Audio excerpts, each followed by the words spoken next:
ಕಾರವಾರದಲ್ಲಿ ಕಾಂಗ್ರೆಸ್ನಲ್ಲಿ ಏನಾಗ್ತಾ ಇದೆ ಹಾಗಾದ್ರೆ?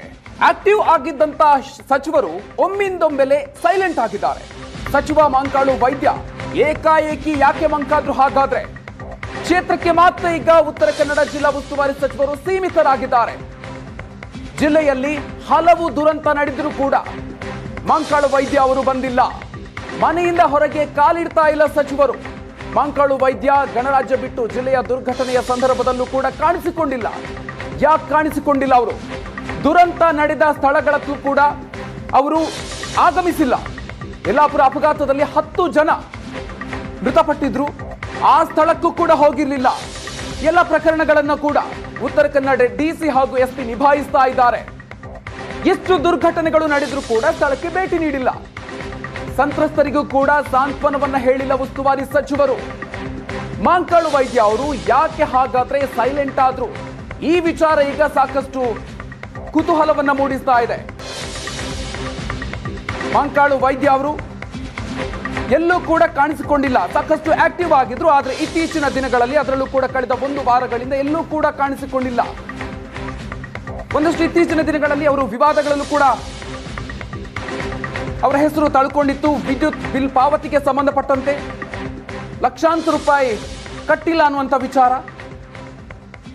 ಸೊ ಅದಾದ ನಂತರ ಜಿಲ್ಲೆಯಲ್ಲಿ ಹಲವು ಘಟನೆಗಳಾದ್ರೂ ಕೂಡ ಅಪಘಾತಗಳಂತ ಘಟನೆಗಳು ಮೇಲಿಂದ ಮೇಲೆ ಆಗಿದೆ. ಸೊ ಆದ್ರೂ ಕೂಡ ಅವರು ಸ್ಥಳಕ್ಕೆ ಭೇಟಿ ನೀಡಿಲ್ಲ. ಸಂತ್ರಸ್ತರಿಗೆ ಸಾಂತ್ವನವನ್ನ ಹೇಳಿಲ್ಲ. ಕೇವಲ ಕ್ಷೇತ್ರಕ್ಕೆ ಮಾತ್ರ ಸೀಮಿತ ಆಗಿದ್ದಾರೆ. ಕೋಲಾರ ಉಸ್ತುವಾರಿ ಸಚಿವರ ಬಗ್ಗೆ ಕೇಳಿ ಬರ್ತಾ ಇರುವಂತ ಅಪಸ್ವರ ಒಂದು ಕಡೆ ಆದ್ರೆ, ಮತ್ತೊಂದು ಕಡೆ ಉತ್ತರ ಕನ್ನಡ ಉಸ್ತುವಾರಿ ಸಚಿವರು ಕಾಣಿಸ್ತಾ ಇಲ್ಲ. ಮಂಕಾಗಿದ್ ಯಾಕೆ ಹಾಗಾದ್ರೆ? ಉಸ್ತುವಾರಿ ಸಚಿವರು ಆಕ್ಟಿವ್ ಆಗಿದ್ದಂತ ಸಚಿವರು ಒಮ್ಮೆಂದೊಮ್ಮೆಲೆ ಸೈಲೆಂಟ್ ಆಗಿದ್ದಾರೆ. ಜಿಲ್ಲೆಯಲ್ಲಿ ಹಲವು ದುರಂತಗಳು ನಡೆದಿದೆ ಇತ್ತೀಚಿನ ದಿನಗಳಲ್ಲೇ, ಆದ್ರೆ ಅದ್ಯಾವುದಕ್ಕೂ ಬಂದಿಲ್ಲ. ಮನೆಯಿಂದ ಹೊರಗಡೆ ಕಾಲೇ ಇಡ್ತಾ ಇಲ್ಲ ಸಚಿವ ಮಂಕಾಳ್ ವೈದ್ಯ. ಈ ಬಗ್ಗೆ ಹೆಚ್ಚಿನ ಡೀಟೇಲ್ಸ್ ಕೊಡ್ತಾರೆ ನಮ್ಮ ಪ್ರತಿನಿಧಿ ಭರತ್ ಕಲ್ಲಡ್ಕ ಸಂಪರ್ಕದಲ್ಲಿದ್ದಾರೆ. ಭರತ್, ಆಕ್ಟಿವ್ ಆಗಿದ್ರು ಮಂಕಾಳ್ ವೈದ್ಯ, ಇದಕ್ಕಿದ್ದಂತೆ ಸೈಲೆಂಟ್ ಆಗಿದ್ದಾರೆ. ಮೇಲಾಗಿ ಉತ್ತರ ಕನ್ನಡ ಜಿಲ್ಲೆಯಲ್ಲಿ ಸಾಕಷ್ಟು ಬ್ಯಾಕ್ ಟು ಬ್ಯಾಕ್ ಒಂದಲ್ಲ ಒಂದು ಘಟನೆಗಳು ನಡೀತಾ ಇದೆ, ದುರಂತಗಳಾಗ್ತಾ ಇದೆ.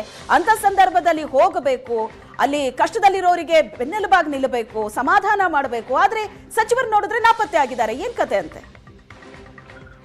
ಎಸ್ ಶ್ವೇತಾ, ಉತ್ತರ ಕನ್ನಡ ಜಿಲ್ಲೆಯಲ್ಲಿ ಸುಮಾರು ಒಂದು 3-4 ದುರ್ಘಟನೆಗಳು ನಡೀತು. ಆದ್ರೆ ಎಲ್ಲೂ ಕೂಡ ಉಸ್ತುವಾರಿ ಸಚಿವರಾಗಿರುವಂತಹ ಮಂಕಾಳು ವೈದ್ಯ ಅವರು ಕಾಣ್ತಾನೆ ಇಲ್ಲ. ಈ ಸ್ಥಳಕ್ಕೂ ಕೂಡ ಭೇಟಿ ನೀಡಿಲ್ಲ. ಇತ್ತೀಚೆಗೆ ಒಂದು ಯಲ್ಲಾಪುರ ಗುಳ್ಳಾಪುರ ರಾಷ್ಟ್ರೀಯ ಹೆದ್ದಾರಿಯಲ್ಲಿ ಆಕ್ಸಿಡೆಂಟ್ ಆಗಿ ಸುಮಾರು 10 ಜನರು ಸಾವನ್ನಪ್ಪಿದ್ರು. ಆ ಸಂದರ್ಭದಲ್ಲಿ ಕೂಡ ಸಿಎಂ ಕಾಂಟ್ಯಾಕ್ಟ್ ಮಾಡಿದ್ರು. ಅದಲ್ಲದೆ ಶಿಗ್ಗಾವಿ ಕ್ಷೇತ್ರದ ಶಾಸಕರು ಕೂಡ ಅಲ್ಲಿ ಬಂದು ಭೇಟಿ ನೀಡಿದ್ರು. ಆದ್ರೂ ಆ ಸಂದರ್ಭದಲ್ಲಿ ನಮ್ಮ ಉಸ್ತುವಾರಿ ಸಚಿವರಾಗಿರುವಂತಹ ಮಂಕಾಳು ವೈದ್ಯ ಸ್ಥಳಕ್ಕೆ ಭೇಟಿ ಕೊಟ್ಟಿಲ್ಲ. ಈ ಹಿಂದೆ ಗ್ರಾಸಿಮ್ ಇಂಡಸ್ಟ್ರಿಯಲ್ಲಿ ಕೂಡ ಅಲ್ಲಿ ಕ್ಲೋರಿನ್ ಲೀಕೇಜ್ ಆಗಿ ಸುಮಾರು 18 ಜನರು ಅಸ್ವಸ್ಥಗೊಂಡಿದ್ರು. ಆ ಸಂದರ್ಭದಲ್ಲಿ ಕೂಡ ಒಂದು ಕರೆ ಮಾಡಿ ಸಂಪರ್ಕ ಮಾಡುವುದಾಗ್ಲಿ ಅಥವಾ ಅಲ್ಲಿನ ಜನರನ್ನು ವಿಚಾರಣೆ ಮಾಡುವುದಾಗ್ಲಿ ಇಲ್ಲಿ ಕೂಡ ಮಂಕಾಳು ವೈದ್ಯ ಅಲ್ಲಿ ಕೇಳಲಿಲ್ಲ. ಅದಲ್ಲದೆ ಹೊನ್ನಾವರದಲ್ಲಿಂದ ದನದ ತಲೆ ಕರೆದಂತಹ ಪ್ರಕರಣ ರಾಜ್ಯ ಮಟ್ಟದಲ್ಲಿ ದೊಡ್ಡ ಇಶ್ಯೂ ಆಗಿರುವಂತದ್ದು. ಸೊ ಆ ಸಂದರ್ಭದಲ್ಲಿ ಕೂಡ ಇಲ್ಲಿ ಕೂಡ ಅಲ್ಲಿ ಸ್ಥಳಕ್ಕೆ ಭೇಟಿ ನೀಡುವುದಾಗ್ಲಿ, ಜನರನ್ನು ಸಂತ್ರಸ್ತರನ್ನು ಕೇಳ್ಕೊಳ್ಳೋದಾಗಿ ಅವರ ಮನವಿ ಸ್ವೀಕಾರ ಮಾಡುವುದಾಗ್ಲಿ ಎಲ್ಲೂ ಕೂಡ ನಡೆದಿಲ್ಲ. ಸದ್ಯಕ್ಕೆ ಯಾವುದೇ ಪ್ರಕರಣ ನಡೆದ್ರು ಮಂಕಾಳು ವೈದ್ಯ ಮತ್ತು ಜಿಲ್ಲೆಯಲ್ಲಿ ಎಲ್ಲೂ ಕೂಡ ಕಾಣ್ತಿಲ್ಲ. ಸೊ ಸಚಿವರ ಸಂಪುಟದಲ್ಲಿ ಅವರನ್ನು ಕೈ ಬಿಡುವ ಅವ್ರಿಗೆ ಸೂಚನೆ ಸಿಕ್ಕಿದ್ಯಾ ಎಂಬುದು ಒಂದು ಕ್ವಶನ್ ಕೂಡ ಈಗ ಕಾಣ್ತಿರುವಂತದ್ದು. ಇದರಿಂದಾಗಿ ಅವರು ಎಲ್ಲೂ ಕೂಡ ಕಾಣ್ತಾ ಇಲ್ವಾ, ಇದೇ ಹಿನ್ನೆಲೆಯಲ್ಲಿ ಅವರು ಕ್ಷೇತ್ರ ಎಲ್ಲಕ್ಕೂ ಭೇಟಿ ನೀಡ್ತಿಲ್ವಾ ಅಂತ ಎಂಬುದು ಈಗ ಪ್ರಶ್ನೆ ಆಗಿರುವಂತದ್ದು. ಸೊ ಜಿಲ್ಲೆಯಲ್ಲಿ ಎಲ್ಲೂ ಕೂಡ ದುರ್ಘಟನೆ ನಡೆದ್ರು ಮಂಕಾಳು ವೈದ್ಯ ಮಾತ್ರ ಕಾಣ್ತಿಲ್ಲ. ಸದ್ಯಕ್ಕೆ ಆ ಏರಿಯಾದ ಶಾಸಕರು ಕಾಣಿದ್ರು ಕೂಡ ಸಚಿವರು ಎಲ್ಲೂ ಕಾಣ್ತಿಲ್ಲ. ಸೊ ಇದು ದೊಡ್ಡ ಪ್ರಶ್ನೆ ಆಗಿರುವಂತದ್ದು. ಜನರಿಂದ ಕೂಡ ಇದೇ ರೀತಿಯ ಒಂದು ಪ್ರಶ್ನೆ ಎದ್ದು ಬಂದಿರುವಂತದ್ದು. ಮಂಕಾಳು ವೈದ್ಯ ತನ್ನ ಕ್ಷೇತ್ರದಲ್ಲಿ ಮಾತ್ರ ತಿರುಗಾಡ್ತಿದ್ದಾರೆ, ಆದ್ರೆ ಜಿಲ್ಲೆಯಲ್ಲಿ ಎಲ್ಲೂ ಕಾಣಿಸ್ಕೊಳ್ತಿಲ್ಲ. ಸೊ ಜನರಿಗೆ ಇದೇ ಒಂದು ದೊಡ್ಡ ತಲೆಬಿಸಿ ಆಗಿರುವಂತದ್ದು. Shweta, yes, thank you Bharat ನಿವೆಲ್ಲ ಡೀಟೇಲ್ಸ್ಗೆ.